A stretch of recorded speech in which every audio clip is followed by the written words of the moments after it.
Shalom Aleichem, Malachei HaShalom, Malachei Elyon.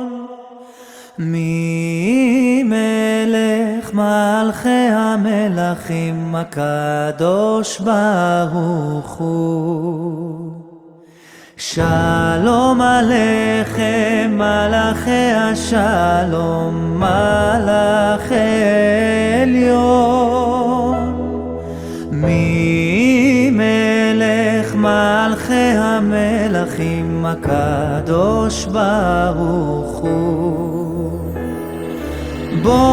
Hello everybody, welcome back to the channel. It's Friday, the smells of Shabbat are in the air. We're having some guests over the Shabbat, so we're going to be cooking some extra food, delicious as always, making sure there's plenty to go around as well as leftovers.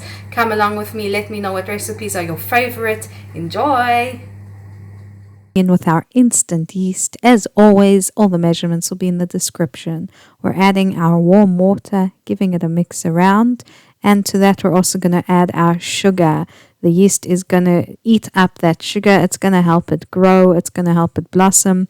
And I'm going to leave that mixture for 10 minutes to bubble up.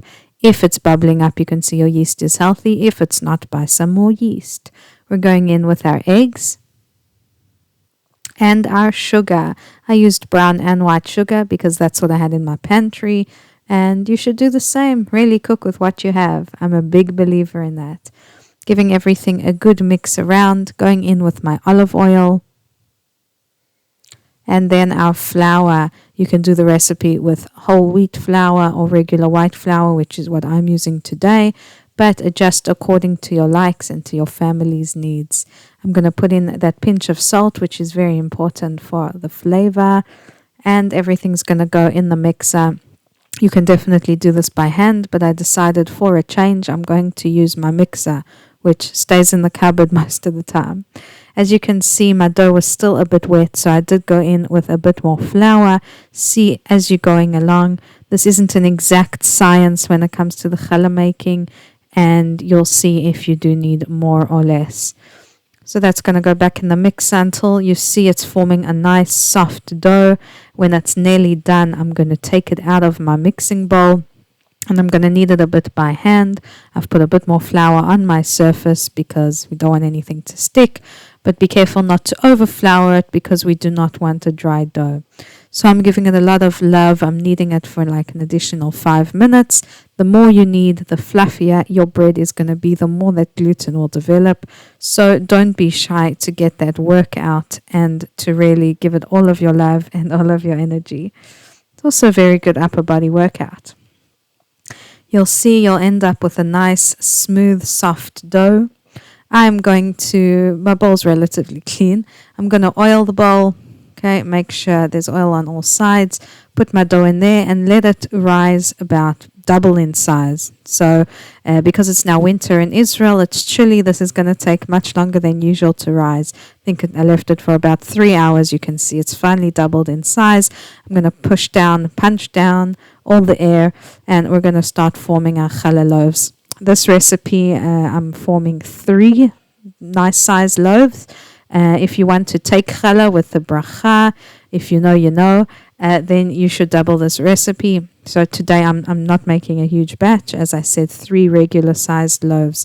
I'm dividing that into 3. As you can see, my cute little girlies are helping me out. I do not use a food scale. I do, according to what it looks like. And I'm going to try my best through looking at it, through feeling it, to get 3 relatively same-sized doughs. I'm going to start rolling out my dough. I'm going to do a regular 3 braid because you know how it is. I'm not very fancy here. It's pretty. It's simple. So I'm going to go with my 3 braid. But please feel free to do 4, 6, 10. Heck, however you want to show off, however many braids you know how to do, go for it. As I said, I go for a quick and simple.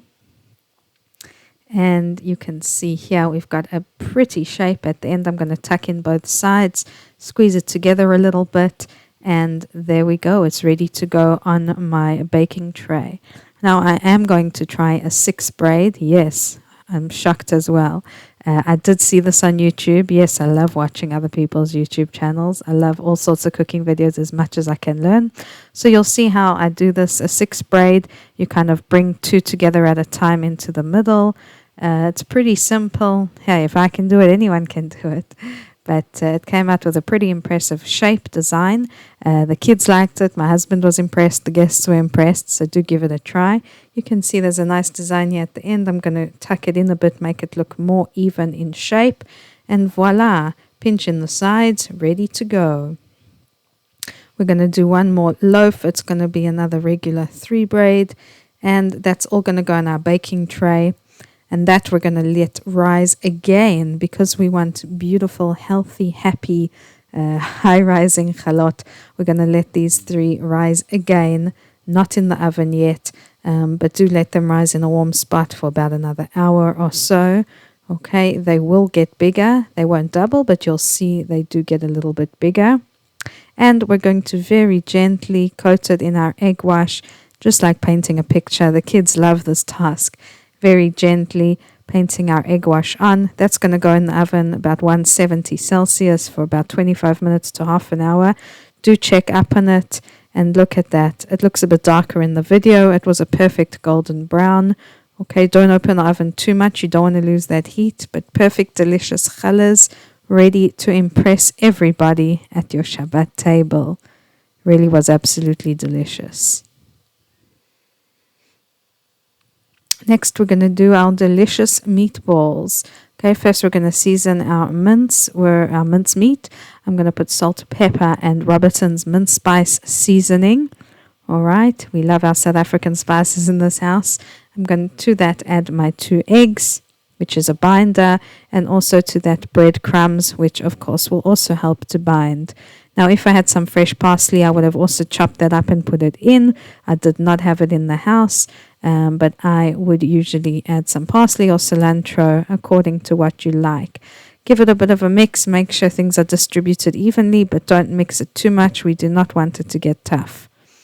Now we're ready to go in with our oil in a hot pan or pot, and we're going to put our meatballs in. We are going to fry them on each side, not to cook them all the way. The idea is to get a crispy exterior, and we're going to have a soft, delicious interior. Don't worry, these are going to come out of the oil and they will go back for more cooking in a few minutes. So as you can see, we're getting a nice golden, crispy color on each side. Do handle it with care. You do not want them to fall apart, though it should be relatively easy to maneuver them. And we're just going to let those brown up on each side. As I said, don't worry about fully cooking it. Look at all that incredible fat that is cooked off of the meat. Do not get rid of that. That is called flavor. We are going to use that for our sauce. The beginning of the sauce, of course, we're going to fry down our onions. Okay, let that get in there with the oil and the meat fat. Sorry, vegans, just don't listen to me. So to that, we're going to add some fresh garlic. You can also use minced garlic, whatever your preference. And to that, our mushrooms. I've used canned. I know it's okay. It's going in a sauce, so in my opinion, you don't tell the difference. And now I'm going to layer our sauce, starting with some tomato puree.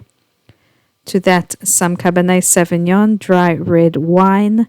Okay, add whichever red wine you like. Some Worcester sauce, or some may call it Worcestershire sauce, and some ketchup, which is going to give it a bit of sweetness, and some water just to give it some more liquid, and that will cook down. So don't worry, it will not be a watery sauce. Now, of course, always taste it, see how much seasoning you need. I'm going to add a bit more salt to this. Okay, we're going to cook that down on a low flame and start adding our meatballs. The meatballs and the sauce are going to cook together for about 30-40 minutes on a low flame. They're going to absorb all that delicious flavor from the sauce. And wow, I can tell you this was the first thing to go at the meal. Don't forget that meat juice there. Absolutely delicious. Going to let that cook off. And as I said, a hit. Absolutely divine.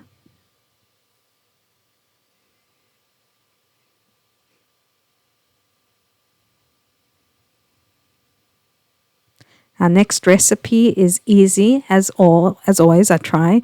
Easy but impressive, pretty, good to look at, but it doesn't take too much time. You know, with 3 young kids, I'm not looking for very time-consuming recipes, rather things that are delicious, look good, and very easy, quick to make. I'm going to chop up all the vegetables I have in my fridge. Do use whatever you have. It's a good way to use up all your vegetables that otherwise may go bad and get wasted. And cut them into whatever shape you want. What's important here is that they do go in about the same size so that they cook evenly at the same time. So don't do some small and some large. Try do it round about the same size vegetables, and that way they will all cook evenly at the same time. As you can see, we have an assortment here. We have onions, we have bell peppers, carrots, all the good stuff. And really, I'm glad I'm not wasting.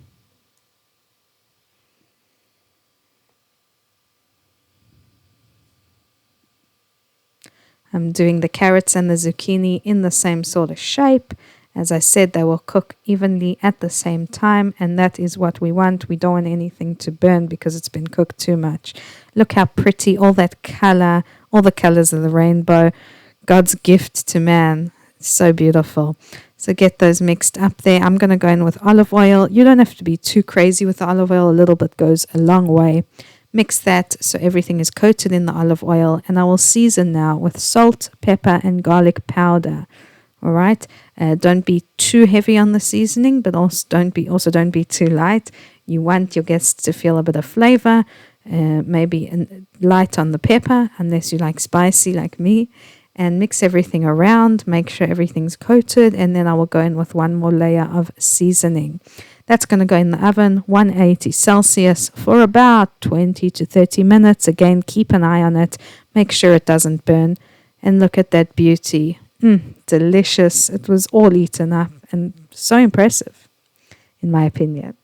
Now we're making my famous potatoes. I've done this on the channel before, but I do it almost every Shabbat. The family loves it. The friends love it. They're addicted to it. And it's really so simple. So I'm chopping up my potatoes into small cubes. Again, very important to get them the right size for even cooking. And yeah, I'm going to chop them up. You can see these potatoes are a couple of days old. So there are a few blemishes. That's not a problem. Just cut out the blemishes and they are totally fine to use. So that's all going in my dish for the oven. Again, I will put my olive oil, and this time I will season with salt, a little bit of white pepper, and Ina Paarman's potato spice, again from South Africa. Yes, we love our South African spices. Again, I'm going to be generous with that seasoning. I'm going to mix that seasoning all around to make sure everything's coated nicely. And then one more time, add another layer of that delicious seasoning. I'm going to preheat my oven to 200 degrees Celsius, so it's pretty hot. It's going to go in for 30 minutes. I'll take it out, give it a stir, and then put it in for an additional 30 minutes to make sure all these potatoes crisp up nice and evenly. I mean, isn't that beautiful? It gets eaten up, and a bit of a warning, they are addictive. And lastly, I made schnitzel, easy, done it on the channel before. Everybody loves it. Let me know what you think of all the recipes. Thanks everyone. Shabbat Shalom. מי מלך מלכי המלכים הקדוש ברוך הוא שלום עליכם מלאכי השלום מלאכי עליון מי מלך מלכי המלכים הקדוש ברוך הוא בואכם לשלום מלאכי השלום מלאכי עליון. So the table is set, the house is clean thanks to my dear husband, the food is ready, the kids are all bathed and clean and in their cute Shabbat clothes. So I hope you all enjoyed this video. Please let me know in the comments what you think. Thank you for joining us. Wishing everyone a Shabbat Shalom. שלום עליכם מלאכי השלום מלאכי עליון